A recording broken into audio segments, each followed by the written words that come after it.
publics ont une méthode simple, ayant bloqué tous les voies de passage de l'argent, du moins les voies de distraction de l'argent de l'intérieur du pays à l'extérieur. Qu'est-ce qu'ils font? Ils donnent des marchés à les entreprises étrangères. Rassurez-vous, regardez toujours sur les entreprises étrangères qui sont adjudicataires des marchés. Qu'est-ce que les entreprises font? Je vous fais gagner un marché, mais 10 ou 20% que vous devez me donner, vous créez un compte à l'extérieur du pays. Vous les injectez là-bas et je vous donne un prénom à qui vous communiquez le numéro de compte et je vérifie que tout est là. C'est une grosse mafia. Bonjour, bonsoir. Selon vous vous trouvez dans le monde, je vous demande de vous abonner, d'activer la cloche de notification pour que vous puissiez recevoir en temps réel toute nouvelle publication que je puisse faire sur ma chaîne, la LM Africa Media. Je vous demande aussi de partager dans vos groupes WhatsApp et Facebook. Et vous pouvez aussi me retrouver sur ma chaîne TikTok, qui est aussi la LM Africa Media, où vous pouvez trouver des courtes vidéos provenant de mes vidéos YouTube. Aujourd'hui, nous parlerons d'un pays particulier. Ce pays est un pays reconnu sur son plan d'insalubrité, de coupures intempestives, qui s'appelle le Cameroun. Aujourd'hui, on va se pencher plus sur le côté de l'insalubrité, parce que j'ai une autre vidéo que je m'étends énormément sur le problème de coupures intempestives. Qu'est-ce que le Cameroun manque pour organiser son système de nettoyage et de ramassage d'ordures? Qu'est-ce qui ne va pas? Qu'est-ce qu'il faut? Dans cette vidéo, nous allons parcourir des différents éléments et d'analyse pour comprendre que le problème du Cameroun est profond qu'on en pense. Lorsque il y a des conflits d'intérêts, normalement, ça doit finir ainsi. Nous allons parler des villes comme Douala, Yaoundé, Bafoussam, qui succombent sous les déchets ménagers. Des villes reconnues sur leur point et leur pensée de développement, mais qui est toujours retardée par le manque de stratégie et d'organisation, en réalité, des gouvernants. Qu'est-ce qui est le problème fondamental du Cameroun? Pourquoi est-ce que une capitale économique comme Yaoundé continue toujours à dormir, à humer, à s'étouffer, à s'exposer de tout genre de maladies, ainsi que la ville de Douala, des maladies comme le choléra, le palu, pour ne qu'en citer cela? Pourquoi est-ce que son gouvernement ne parvient pas à résoudre un problème si simple auquel d'autres pays ont mis des structures et une organisation en place pour servir le peuple et résoudre le problème d'insalubrité dans leur ville, dans leur pays? Vous allez constater dans la vidéo qui suit, dans les éléments qui seront parcourus dans cette vidéo, pour vous montrer que même au plus haut sommet de l'État, personne n'écoute personne. C'est la cata. Chacun fait ce qu'il veut, ce qu'il pense, ce qu'il aime. Si tout pays doit fonctionner dans ce qu'il veut, selon l'individu, et ce qu'il pense, et ce qu'il aime, nous serons foutus comme on est déjà foutus au Cameroun. Dans cette vidéo qui suit, vous allez comprendre, vous allez avoir des éléments, des habitants qui donnent leur point de vue sur le fait qu'ils sont délaissés par le gouvernement, malgré les directives du Premier ministre, aucune action ne suit. Écoutons ce reportage et reprenons-nous juste après. Bien qu'ayant annoncé la mise en route d'un plan de ramassage des ordures ménagères, l'option du Premier ministre reste sans aucun effet concret sur le terrain, tandis que la capitale croule sous l'état d'immondice sans aucun début de solution envisagée concernant cette affaire. Les précisions de Joël Essenge et Gizogo. C'était le 25 février dernier, le Premier ministre tenait alors une réunion de crise dans son cabinet relativement à la gestion des ordures ménagères dans la capitale.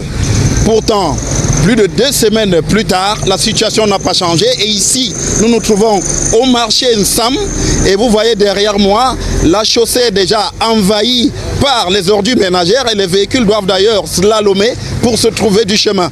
Et c'est un scénario qui se reproduit un peu partout ici à travers la capitale Yaoundé. Dans certains quartiers comme ici à Efoulan-Pont, impuissantes, les populations en sont réduites à mettre du feu sur les ordures ménagères avec toutes les conséquences qu'on peut mesurer. Illustration encore ici à Entrée Terre Rouge, à quelques pas du quartier Damas, beaucoup plus connu, avec donc les ordures ménagères qui ont littéralement envahi la chaussée et les véhicules et les populations en sont réduites à subir ce véritable martyre à longueur de journée. Au moment où nous sommes arrivés ici, les commerçants sont venus nous voir pour nous dire qu'ils sont envahis par des mouches et que leur quotidien est un véritable enfer.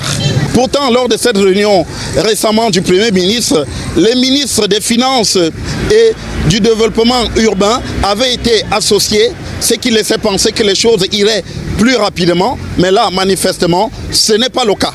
En 2023, une réunion similaire s'était déjà tenue, toujours à la primature, mais aucune embellie notable n'avait été enregistrée.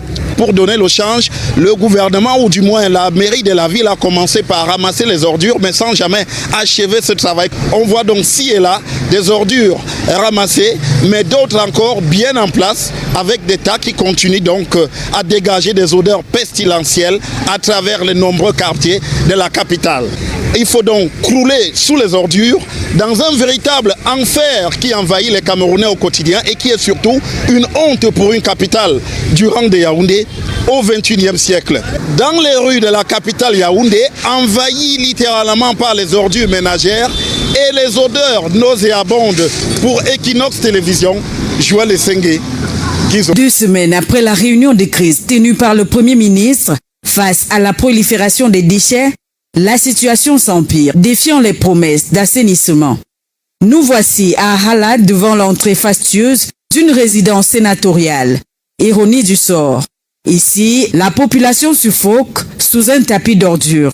Sur le trottoir, puisque nous n'avions plus de trottoir. Et en plus, ça nous pollue l'environnement.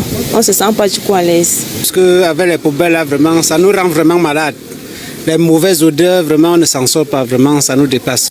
Quelques kilomètres plus loin, à Efoulan-École, le spectacle est alarmant. Les écoliers innocents jonglent entre les montagnes de déchets ménagers. Un cocktail explosif d'odeurs et de nuées de mouches menaçant la santé des riverains. Ils installent aussi des petits business autour de là. Les maladies, les moustiques, les mouches. Tellement si quelqu'un même pour les piétons, pour passer, vraiment, il n'y a pas de moyen. Même quand tu veux passer avec la voiture, il faut vraiment aller doucement. Parce qu'avec les piétons qui marchent toujours aussi sur la poubelle, vraiment, ça nous... Des environs peuvent se retrouver facilement avec une infection pulmonaire. Quelqu'un qui ne fume pas et qui ne boit pas, à cause des odeurs qui émanent de ces poubelles-là. Déjà, je vais parler dans un contexte général. C'est déjà très sale pour l'image d'une ville comme Yaoundé. Le mal gangrène les artères de la capitale politique.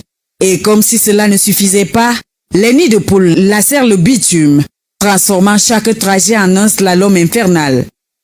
Pas un kilomètre épargné par ces cratères béants. Pourtant, les travaux de colmatage avaient été amorcés. Une illusion, car rien n'a changé sur le terrain. La capitale, autrefois fière, se meurt à petit feu. On ne peut plus rentrer à la maison avec le véhicule. J'ai percé la roue de ma voiture ici. La première journée où il a plu, j'ai percé la roue de ma voiture. Donc... Les habitants, à bout de souffle, implorent une intervention rapide des pouvoirs publics. Pris en étau entre les déchets et les dangers de la route, ils se sentent abandonnés. On demande une aide en fait, on demande aux autorités de gérer ce problème-là et de pallier également à ce que nous puissions tous. Comme vous pouvez constater dans cette vidéo, vous pouvez comprendre et entendre de vous-même les habitants qui sont dépassés par des événements, ou est-ce que eux-mêmes constatent qu'ils sont exposés à un cocktail Molotov qui peut les causer et qui cause des problèmes pulmonaires, qui cause des maladies de la peau, qui cause les problèmes de choléra, de palu. Imaginez-vous une ville, une capitale d'un pays politique qui contient toutes les ambassades possibles et les plus grands sièges du pays en question, succombe à ce genre de bassesse, d'insalubrité. Imaginez-vous le rapport ou bien les rapports qui sont envoyés à des organisations internationales sur le Cameroun. Pensez-vous que les hommes d'affaires vont prendre le Cameroun au sérieux quand le Cameroun lui-même est incapable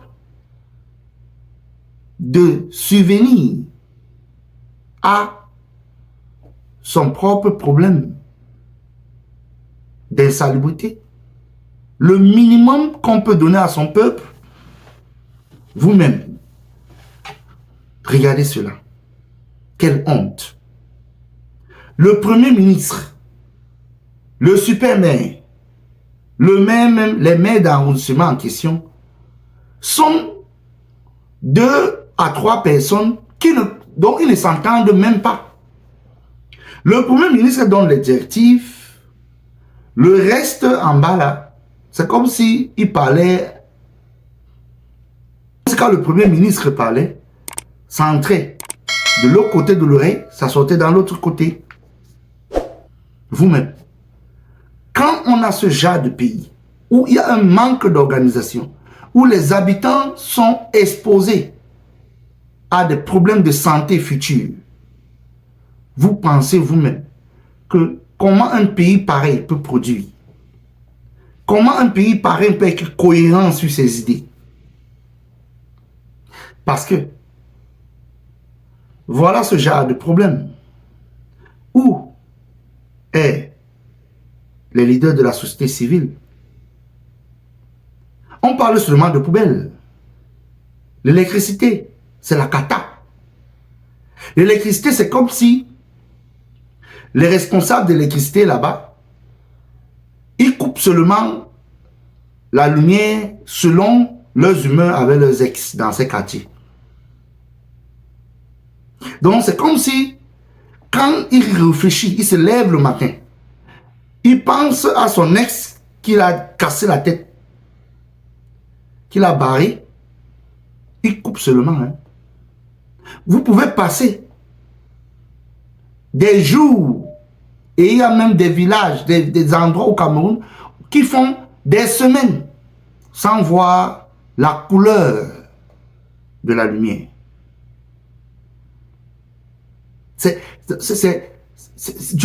On ne parvient pas à comprendre.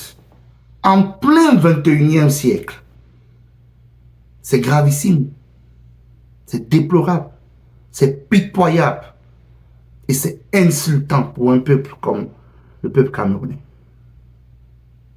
Parce qu'un peuple qui ne connaît lui-même pas revendiquer le minimum, le juste minimum, demander la lumière, l'eau propre, la propreté des villes, parce que les marchés de nettoyage pour les poubelles, les ordures, sont donnés aux petits amis et aux petits copains.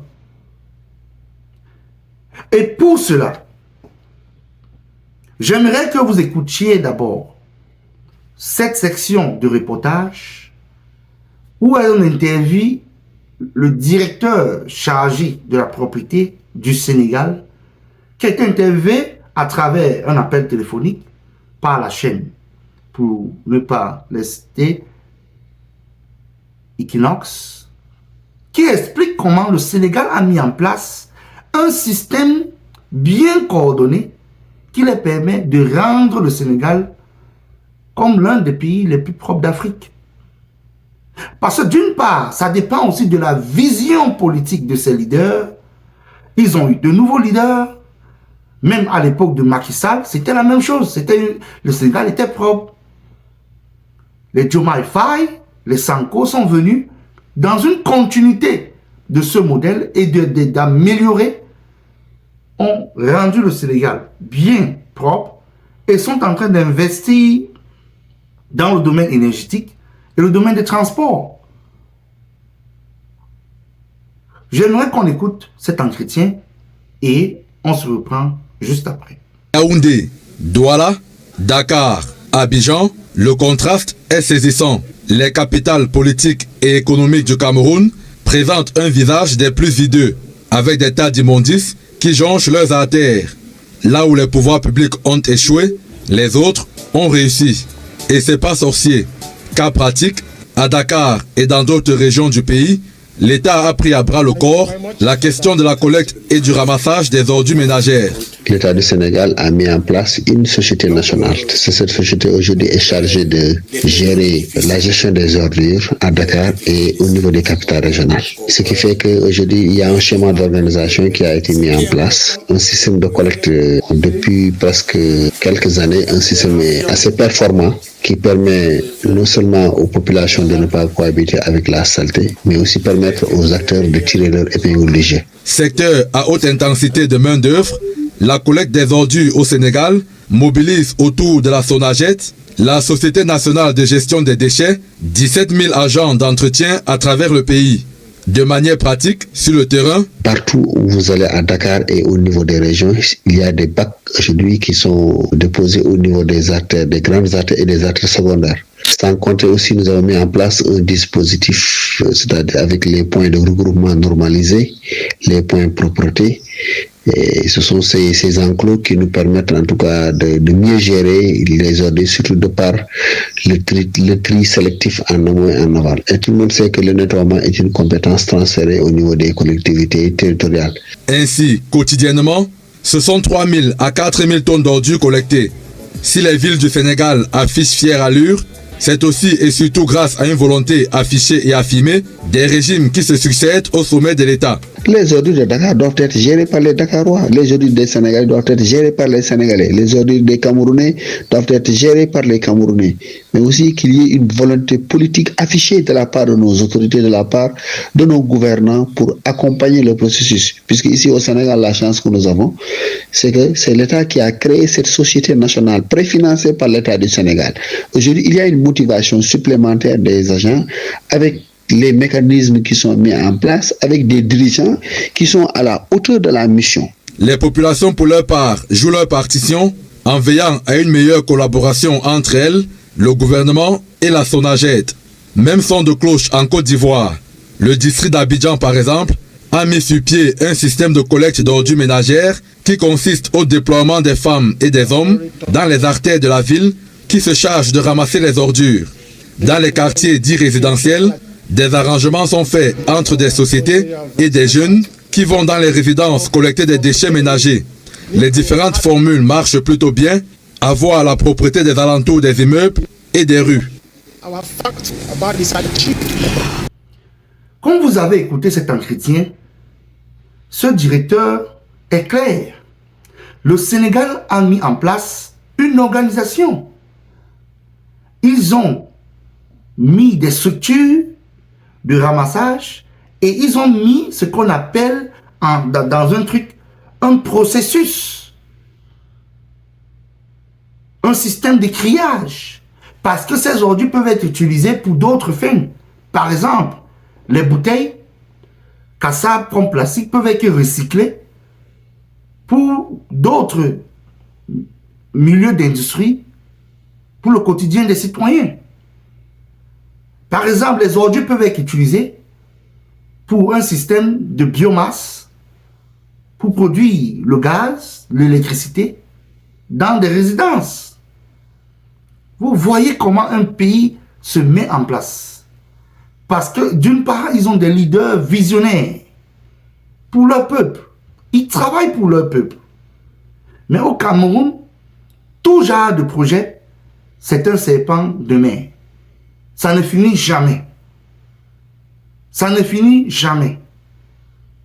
On fait un projet, dès qu'on vote le budget, ces gens, c'est comme s'ils attendent seulement qu'on prononce le montant. Dès qu'on met le montant, on dit même seulement 300 milliards. Hey, astaghfirullah. Avant même que l'entreprise qui a gagné ce marché public n'obtient le marché, au moins ce 50% de cet argent a été dilapidé. Voilà pourquoi les projets au Cameroun, c'est les serpents de mer. Et vous allez constater que ce problème de poubelle, c'est un problème de petits copains, petits amis, auquel ils ont créé eux-mêmes leur propre compagnie pour venir voler, corruption, mélanger l'argent, les taxes du peuple camerounais. Et ces gens, ça ne les dit rien du tout. Hein. Ils sont là dans leurs offices, ils sont là tranquilles, ils accament.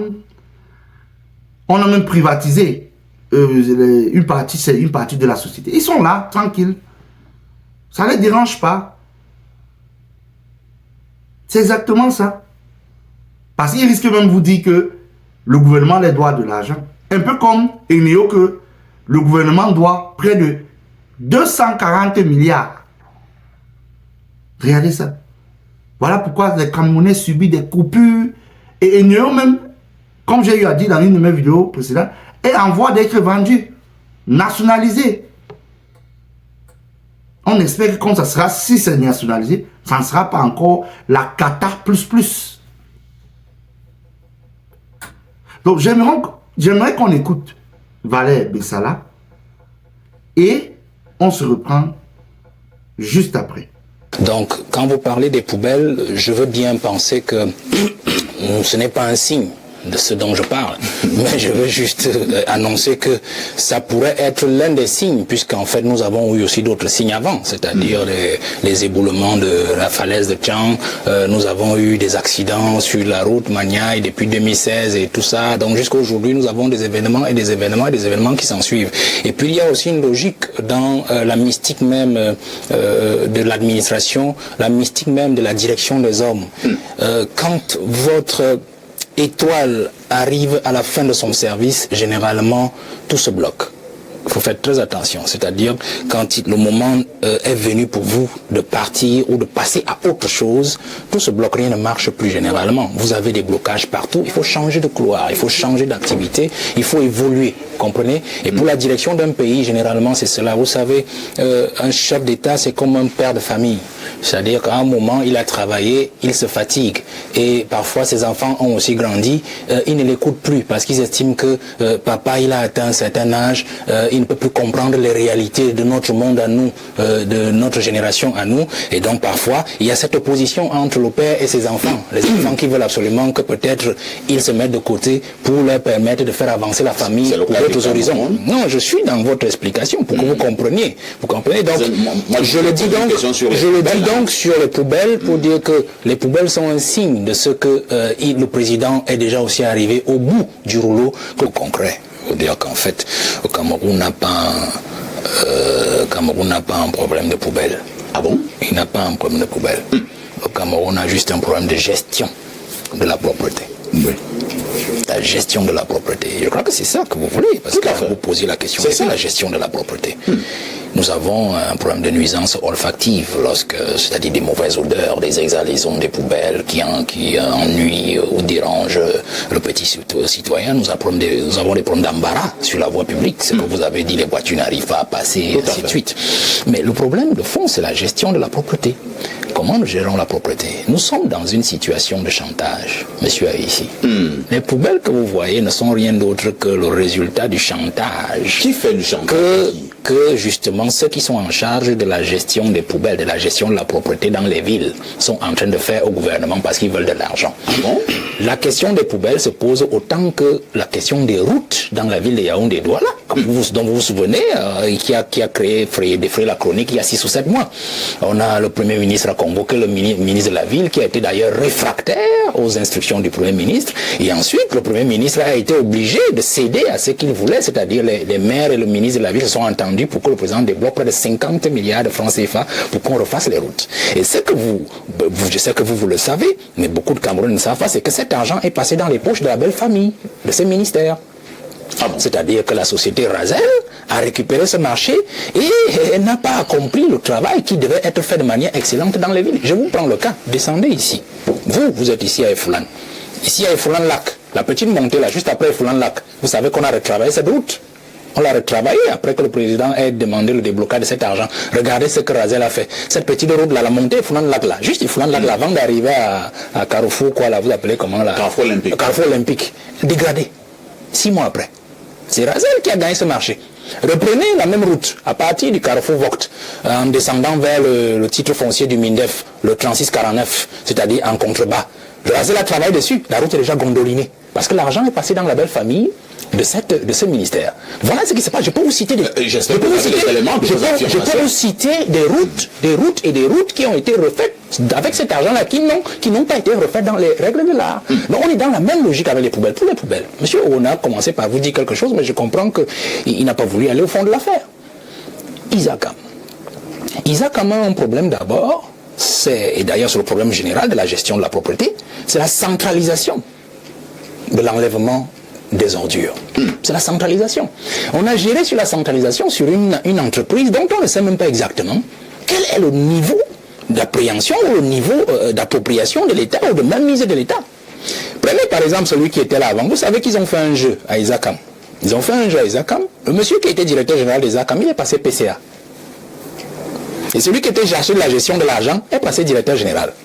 Vous savez ce qu'il y a en dessous? Non. C'est parce que justement, avec l'argent des ordures, ils ont créé une autre entreprise privée de BTP qui justement travaille dans le domaine partout dans le Cameroun et notamment dans la région du Grand Nord, notamment dans l'extrême Nord, qui travaille dans tous ceux qui sont censés gérer. Donc l'argent des ordures, vous avez suivi par exemple il y a 1 an et demi, les agents d'Isakam sont entrés en grève. Il y en a même un qui est décédé dans cette affaire-là, justement parce qu'il n'avait pas de salaire. Vous avez vu les véhicules des ACAM, je vous tiens au cas. 2015, pour ceux qui peuvent regarder dans les médias ou sur Internet, ils vont regarder 2015, le président avait ordonné un déblocage de 200 milliards pour l'achat du matériel d'enlèvement d'ordures. On vous avait fait l'exposition sur l'esplanade de la communauté urbaine, souvenez-vous, 2015. Ils ont encore eu un financement comme cela, je crois que c'était en 2020, quelque chose comme ça. Tous ces véhicules, vous avez vu encore celle de ces véhicules de ces jours-ci? Non. Il en est des ISACAM, des véhicules d'ISACAM comme les véhicules de la compagnie Le Bus, comme la compagnie Stacy, c'est-à-dire le bus là. Ils ont changé de nom à chaque fois. Allez à Mbalade, vous allez voir tous ces cadavres de bus qui sont posés là. C'est la même chose avec les camions ISACAM. Donc ils ont pris tout cet argent, ils ont mis dans les entreprises privées de BTP, ils gagnent dans les marchés à travers la position qu'ils ont dans un ministère et dans les ministères mairies. Voilà le véritable souci de l'enlèvement des ordures dans ce pays. Donc je dis et je maintiens que le Cameroun et nos grandes villes n'ont pas un problème d'enlèvement des ordures, ils ont un problème de gestion de la propriété par des gens qui y sont et qui justement ont investi leurs intérêts. Donc je sors en disant que l'une des méthodes, si vous voulez absolument, je sais que les grands agents, du moins les services d'intelligence le savent, ils font ces rapports tous les jours au président, mais je ne sais même pas si ça arrive puisqu'ils sont gérés par les goulots d'étranglement qui sont autour du président. Le président n'a pas l'information. Il est clair qu'aujourd'hui, l'ensemble des ministres qui travaillent dans ce pays et qui gèrent les marchés. Quand vous avez écouté Valère Bissala, il a eu à dire tout ce qu'il faut comprendre. Il dit, le président donne des ordres, on ne suit pas. Le premier ministre donne des ordres, on ne l'écoute pas. Que exactement, ça montre, donc le problème de poubelle au Cameroun est la vitrine de comment le Cameroun se porte. Je répète, le problème de poubelle au Cameroun et des coupures électriques, c'est la vitrine de comment le Cameroun se porte. Les projets de stade, comme il a eu à dire, c'est les serpents de mer, on ne connaît où l'argent est passé, le complexe, tantôt on donne même les piscines souterraines qu'on n'a jamais vues. D'autres ont eu à dire comment il y a même des stades en bas des stades. On ne voit jamais. Le stade, c'est le stade Paul Biao, si c'est le stade d'Olimbéo, on ne connaît même plus le nom qu'on peut donner. On ne connaît, ça c'est un serpent de mer. Le port, tantôt, que ce soit le port des Kribi, qui devait être industriel portuaire, le port de Douala, rien du tout. Tout serpent de mer. On vous parle des infrastructures sur le plan routier, ayo, là-bas alors, le ministre Nganou Djoumessi, lui, c'est alors un autre, donc lui alors, Nganou Djoumessi, lui, c'est un gros serpent de mer. Donc lui alors, donc la route Douala-Yaoundé, c'est la cata. Une route qu'on construit pendant 10 ans. Papa. Et Massa. Hey.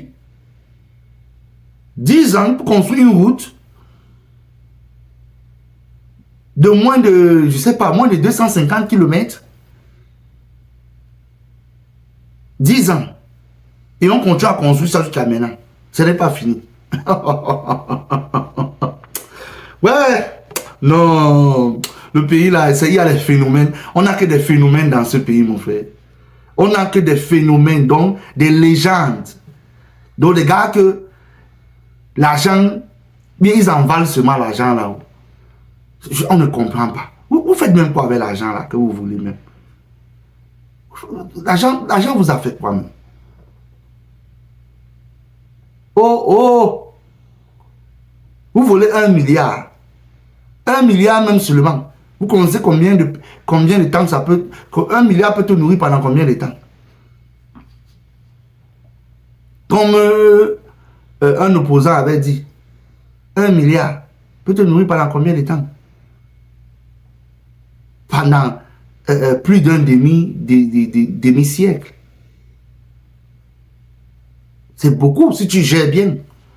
Mais comme alors vous envalez seulement l'argent, 1 milliard n'est même pas suffisant pour vous de voler. Vous n'aimez pas 1 milliard. Pour vous, le chiffre de vol, ça monte à partir de 10 milliards montant. C'est que Paul Biya n'est pas suivi. Il n'est pas écouté. Dès qu'il dit que il veut combattre la corruption, arrêt de vol, quand il arrête les gens pour les opérations, tantôt au épervier, etc., c'est vrai qu'on mélange tout le monde dans ça a été mélangé avec même des innocents. Mais quand il arrête ces voleurs, alors que le vol, alors, ça se multiplie même fois 10. C'est en ce moment que les gars disent seulement qu'on va alors voler cette fois-ci jusqu'à ce que lui-même va se fatiguer. Exactement. Donc, Wallace Bissala a décrit exactement comment le Cameroun se porte. C'est terrible. Et j'aimerais qu'on suive une autre partie de cette émission où est-ce qu'il développe le problème original qui amène même à ce que les poubelles sont dispersées dans toute la capitale économique. Que la poubelle est devenue l'obstacle même du quotidien du citoyen. Donc la poubelle prend plus de place que le citoyen qui doit même marcher au niveau du trottoir. Les poubelles ferment même les routes. Les poubelles créent l'inondation. Les poubelles créent les accidents.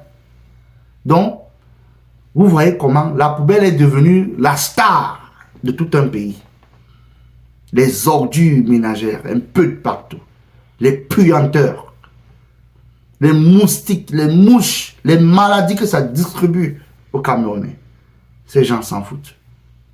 J'aimerais qu'on écoute une fois de plus Wallace Bissala et on se reprend juste après.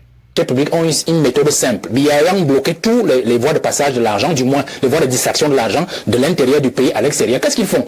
Ils donnent des marchés à les entreprises étrangères. Rassurez-vous, regardez toujours, ce sont les entreprises étrangères qui sont adjudicataires des marchés. Qu'est-ce que les entreprises font? Je vous fais gagner un marché, mais 10 ou 20% que vous devez me donner, vous créez un compte à l'extérieur du pays.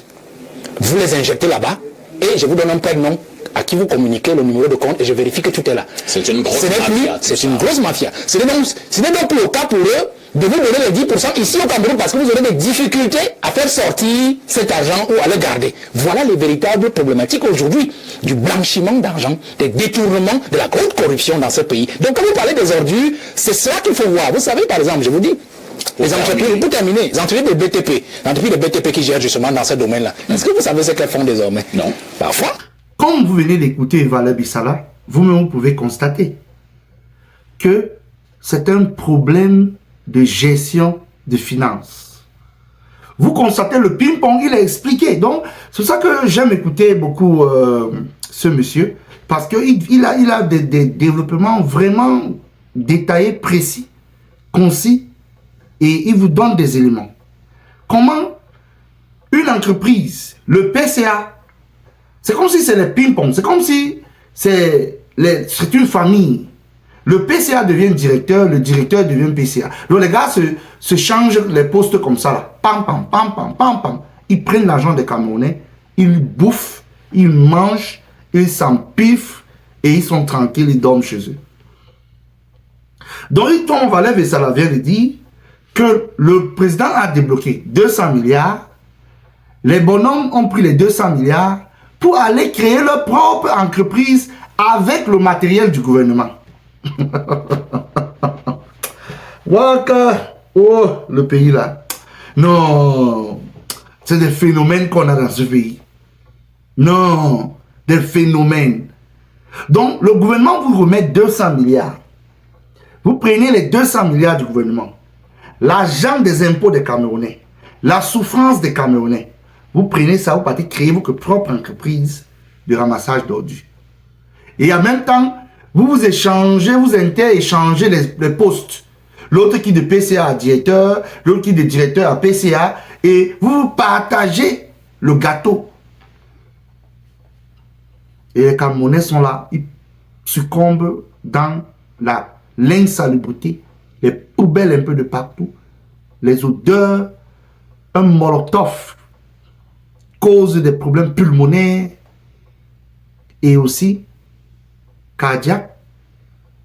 Parce que si vous êtes là, ce genre d'individu, il est tranquille.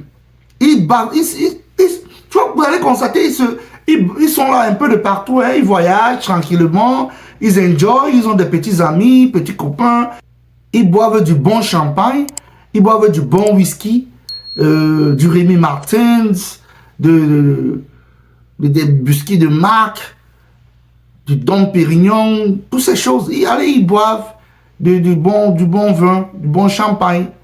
Ils sont tranquilles. Alors que les Camerounais sont là en train de mourir à petit feu. Et comme il a dit, ils font des marchés avec des entreprises à l'extérieur. C'est ça que vous allez constater, que ce soit les compagnies dans le domaine électrique, dans le domaine d'eau, dans le domaine de l'insalubrité, pour dire dans les grands marchés en général, vous allez constater que c'est toujours des entreprises de l'extérieur.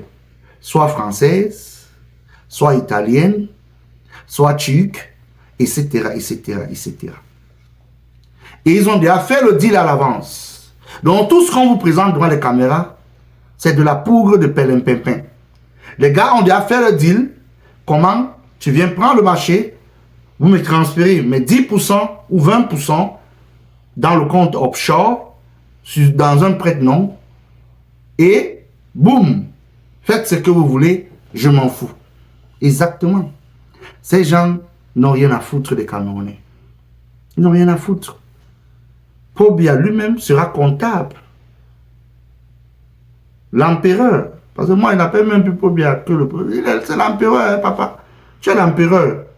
Parce que même les élections que les opposants sont en train de courir dans le sac là, comme eux, au lieu de mettre la responsabilité entre le peuple camerounais, eux, ils sont là en train de demander que tantôt ils veulent on cotise les milliards pour eux, tantôt. Ah, allez-y. Allez-y, oh. Si vous pensez même que le père là même, il va même accepter que vous soyez même dans la liste. Oh, c'est à vous là-bas. Les Camerounais, allez prendre vos cartes d'électeurs. Il ne faut pas qu'on dise que on décourage les Camerounais. Allez prendre les cartes d'électeurs. Mais si vous ne pouvez pas défendre vos propres votes, oubliez. Si vous comptez sur ces opposants à 2 balles, oublier. Les Camerounais eux-mêmes doivent prendre leurs responsabilités en main. S'ils ne font pas cela, on est là, d'habitude, on sera avec notre empereur premier, notre président à vie. On va continuer toujours à rester, on va parler, on va bavarder, c'est tout. Et puis on va dormir, c'est tout. La vie continue, en désordre. Exactement. Donc, quand vous avez constaté, vous avez écouté Valère Bessala, c'est pour montrer que la situation des ordures est l'image du Cameroun à l'heure qu'on parle depuis plus de 20 ans. C'est exactement ça. Avec l'histoire des ordures, tu peux décrire le Cameroun. Tu peux décrire son développement. Une ville comme Yaoundé, Douala, au lieu qu'il y ait des gratte-ciel comme à Abidjan, on peut critiquer Ouattara, mais au moins, les dettes, malgré le vol aussi que son gouvernement fait, au moins, il y a des gratte-ciel, des ponts, etc. Mais au Cameroun, on ne voit ni les gratte-ciel, ni les ponts, ni les routes. Ce qu'on voit, la poubelle un peu partout, dans toutes les grandes villes, et les coupures intempestives d'énergie. Exactement. C'est de ça qu'il s'agit. C'était tout pour cette vidéo. Je vous demande de vous abonner massivement, d'activer la cloche de notification. Ne laissons plus le narratif entre les mains de ceux qui nous ont colonisés. Partagez sur vos groupes WhatsApp, Facebook et suivez-moi sur ma chaîne TikTok. Soyez-en connectés. On se prend à la prochaine épisode. À plus.